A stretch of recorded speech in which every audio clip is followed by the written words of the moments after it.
Bienvenue sur Top Invest, la chaîne des top d'investissement. Ici, on parle essentiellement d'entreprises de qualité. Avons-nous une opportunité d'investissement sur Wolters Kluwer? C'est la question à laquelle on va essayer de répondre en se basant sur les états financiers de la compagnie. Je rappelle que ceci représente uniquement mon point de vue et non un conseil d'investissement. Et comme d'habitude, je me réserve le droit de me tromper. C'est une demande spéciale d'un abonné Top Premium. Je rappelle que dans le service Top Premium, vous pouvez demander des analyses quantitatives ainsi que recevoir chaque mois 2 notes d'analyse concernant des entreprises qui, moi, me semblent sous-évaluées. Donc, les notes d'analyse sont basées essentiellement sur la lecture des rapports financiers et l'écoute des conférences calls. Donc, c'est-à-dire que je vous propose l'entreprise en question. Si vous voulez l'acheter vous-même, vous lisez les rapports financiers et on en discute. D'accord? Donc, en supplément de ça, jusqu'au 22 du mois de juin 2023, nous avons une promotion concernant les formations thématiques actuelles et à venir. Je vous laisse aller voir tout ça en description de la vidéo. Donc, n'oubliez pas également, pour ceux qui sont pas intéressés par la Top Newsletter, on a par le service Top Premium, on a également la Top Newsletter où on présente généralement ici des notes d'analyse sur le secteur, des notes d'analyse sectorielles. D'accord? Un peu comme celle qu'on a envoyée aujourd'hui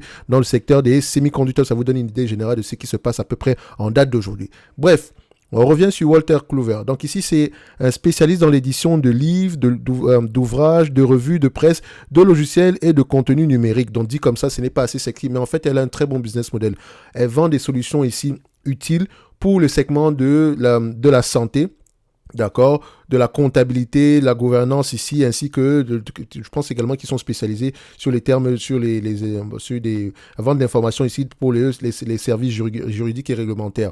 En fait, c'est généralement sous forme ici de base de données et également sous forme de logiciels. Donc, techniquement, quand on parle de livres, c'est pas comme si c'était un vendeur de livres en tant que tel, non, pas du tout. Ok, c'est un vendeur d'informations et moi j'aime bien ça, comme business model. Je vous encourage à aller regarder ça en profondeur. Je l'ai dit ici très simplement. Donc maintenant, c'est une entreprise qui mérite d'avoir une place dans n'importe quelle watchlist. On va aller voir ça ici. En termes de croissance, qu'est-ce qu'on a ici? On a une compagnie ici qui est plutôt mature, mais qui a une croissance également depuis à peu près 2016 ici. Donc la croissance, elle est due à quoi? Quand moi je vois ça ici, on a très forte chance ici qu'on ait une croissance par acquisition. D'accord? On fait de très petites acquisitions de temps en temps par là, mais voilà, la croissance est essentiellement ici par acquisition. Ok? Bon, ce sont des petites acquisitions, mais voilà, ça reste que on en fait au moins une ou deux, au moins une chaque année. Ok, donc pas gros, on fait pas de grosses acquisitions, d'accord, parce que quand on regarde ici annuellement, voilà, elle ne dépense pas énormément, au moins une centaine de millions par an pour faire des acquisitions ici, alors qu'elle a une capitalisation boursière, un revenu aux alentours de 5 milliards ici, 5 milliards 500, donc vous voyez que c'est pas ça qui va faire bouger l'entreprise, mais voilà, il faut déjà voir à peu près que l'entreprise ici, la croissance est essentiellement due à ces petites acquisitions-là. Donc maintenant, ici, en termes de marge brute, c'est bien de faire des acquisitions, d'avoir de la croissance. Est-ce qu'on a une marge brute qui est stable ou croissante? On a une marge brute qui est de plus en plus élevée. Ça veut dire quoi? Ça veut dire qu'on a un avantage? Non. On a un pricing power. C'est bien. Enfin, c'est une première information concernant le pricing power parce qu'il faut comparer ça avec la marge EBITDA. D'accord? Donc, la marge EBITDA ici également est croissante. Vous voyez? On aime ça. On aime ça et on aime ça. Là, ça me plaît. Grosse margin, croissant. Marge brute, marge EBITDA également ici, croissance. Donc, on aime ça. Maintenant, en termes de net income et free cash flow, on va voir si on parle le même langage. Est-ce que les net income et les free cash flow de cette compagnie-ci vont dans le même sens? Vous voyez que les net income vont augmenter de plus en plus. Les free cash flow sont généralement plus élevés que les net income. Mais attention, ça reste une compagnie européenne. Est-ce qu'il faut prendre les free cash flow ou les net income ici? Attention, je ne pense pas que dans tous les cas de figure, ici, on va quand même aller vérifier au niveau des free cash flow si on a des vrais free cash flow, d'accord? On va chercher l'information où? À la source, ok? Donc ici, généralement, je vais aller chercher Investor Relations, se trouve généralement en bas de page sur la plupart des compagnies qui se respectent. Donc on a Investor ici et je vais chercher ici le Annual Report pour le Result Annual Report ici. Voilà, je prends ça. Moi, je vais directement voir l'information ici à la source. Donc, je prends le PDF, je le mets là. OK. Donc, ça me donne ici le rapport financier de 2020. Je pense que c'est 2022 ici. OK. Donc, on va aller regarder les rapports, le bilan comptable.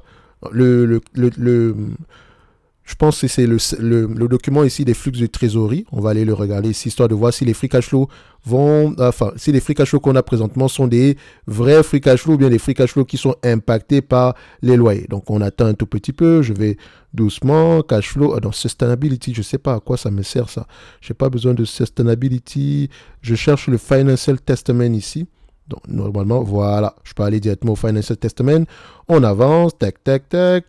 Voilà, cash flow from operation. Donc, je zoome un tout petit peu.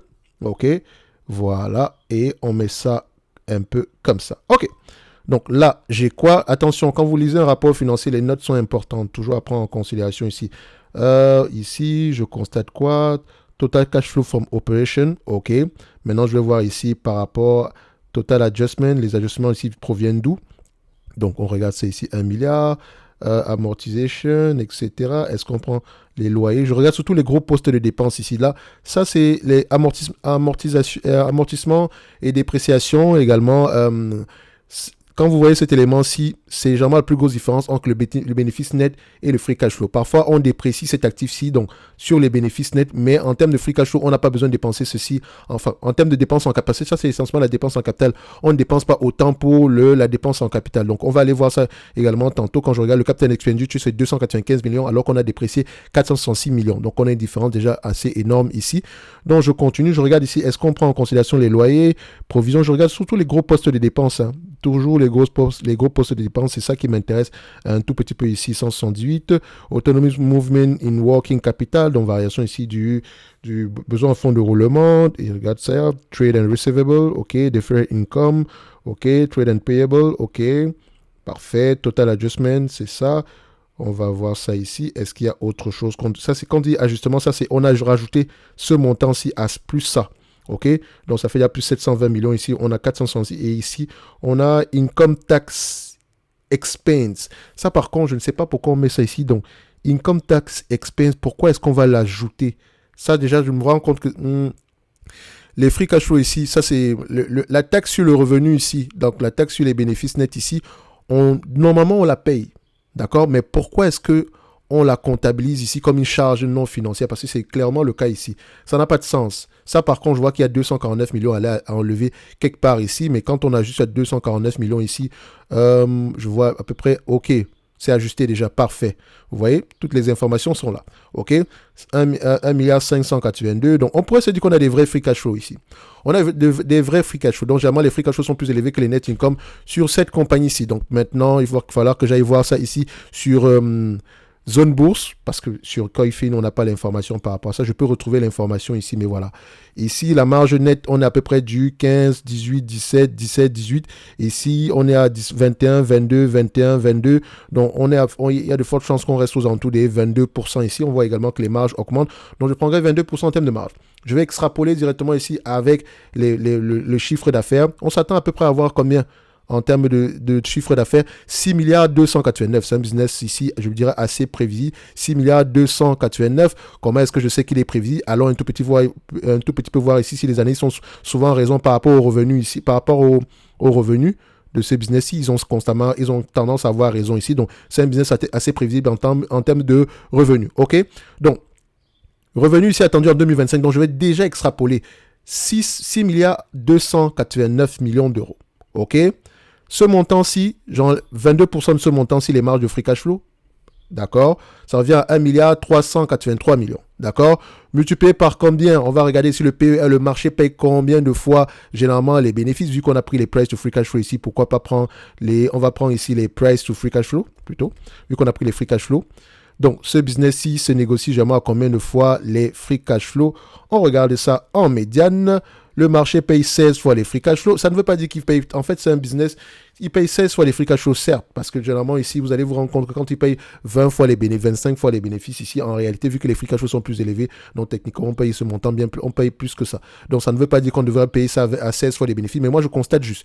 Je sais dire qu'en termes de PER, je vais déjà prendre le minimum ici sur aux alentours de 16 fois, 20 fois, moi je dis souvent généralement aux alentours de 17 fois ici. Sur les 10 dernières années ici, on a 17 fois les bénéfices, ok, en médiane.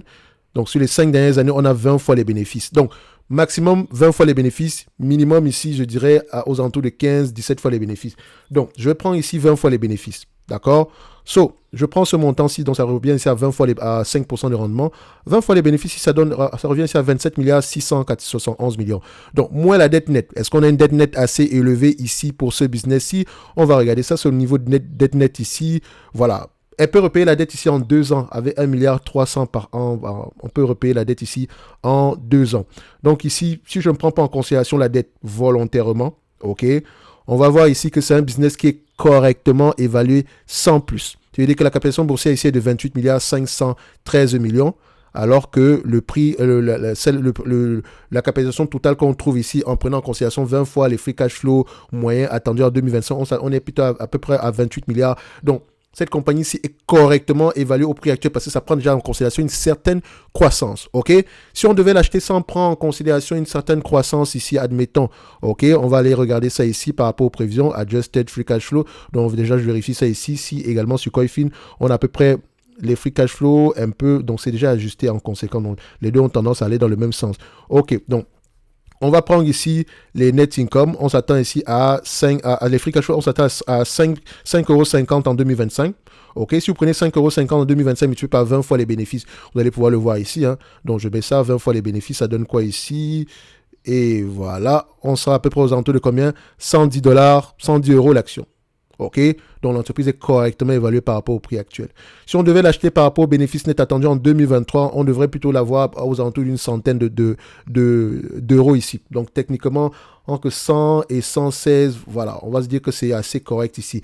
Donc nous, on cherche à acheter une entreprise ici avec une décote substantielle. D'accord? C'est vrai qu'il y a une certaine croissance ici, mais la croissance ne dépasse pas les 5% par là. Donc idéalement, pour moi, mon prix d'acquisition, celui que moi j'aurais préféré avoir ici comme prix d'acquisition en date d'aujourd'hui par rapport aux éléments actuels, sans prendre en considération les bénéfices, la dette ici. D'accord? Comme je l'ai dit, la dette peut la repérer en 2 ans ici. Donc, on va juste la mettre de côté pour le moment. Donc, ici, on aimerait payer aux alentours de 70 € l'action. OK? On aimerait payer aux alentours de 70 € l'action. Donc, si l'entreprise commence à... Si on a un prix aux alentours de 80 par là, on pourrait commencer à réfléchir. Mais ça reste une très belle entreprise. Donc, c'est le genre d'entreprise qu'on aimerait acheter à un prix assez intéressant. Elle augmente, le revenu augmente. Les marges brutes augmentent, les marges EBITDA augmentent, les marges de bénéfices nets augmentent, les marges de free cash flow augmentent. On aime ça. Elle a un pricing power, ce qui veut dire que le produit qu'elle vend ici est très, très demandé. OK? So, moi, je pense que ça vaut la peine d'aller creuser un tout petit peu sur cette compagnie-ci. Parce que quand une opportunité va se présenter, au moins, vous serez déjà prêt. Aujourd'hui, je dirais qu'on est à un prix assez correct qui inclut une certaine croissance. Mais ceci reste uniquement mon avis. Comme je l'ai toujours dit ici, on a les éléments quantitatifs. On peut savoir quel genre de questions on va poser quand on va lire les rapports financiers. Vous savez déjà que vous devez aller regarder la taille du marché, les compétiteurs, pourquoi est-ce que les marges augmentent, quel est l'objectif des marges ici à long terme ici. Voilà. Est-ce que l'entreprise fait des acquisitions ici qui sont compétitives? Donc, est-ce qu'elle a un passif ici en termes d'acquisition réussie? Est-ce qu'elle a vendu certains segments d'activité? Parce que si on achète un segment d'activité pour le revendre 2 années plus tard, ça veut dire qu'on a peut-être échoué à ce niveau-là. Ou bien ici, ça veut juste dire que, voilà, on essaye de se réorienter ailleurs. Donc, il faut toujours poser toutes ces questions-là quand vous lisez les rapports financiers. Comme je l'ai dit, Walter Clover, ici, j'espère que je prononce ça bien. C'est une entreprise intéressante à avoir en portefeuille si vous arrivez à l'acheter à un prix assez intéressant. OK? Donc, clairement, elle mérite d'avoir une place dans la watch. Vous voyez ici, les entreprises qualitatives ont tendance à avoir des bénéfices nets stables et croissants dans le temps. Il n'y a pas de zigzag de quoi que ce soit. C'est la stabilité qu'on recherche. OK? C'est la stabilité qu'on recherche. Donc, n'oubliez pas, en lien dans la description ici, vous avez le service Top Premium ainsi que la Top Newsletter dans le service Top Premium. Nous avons encore le deal ici concernant 80% ici pour les formations thématiques actuelles et à venir. D'accord? Donc, n'oubliez pas, c'est jusqu'au 22 du mois de juin 2023 et les places sont limitées. Et on va se dire ici, on va se donner rendez-vous sur la prochaine vidéo. Et d'ici là, portez-vous bien. N'oubliez pas, watchlist, watchlist, watchlist. Merci.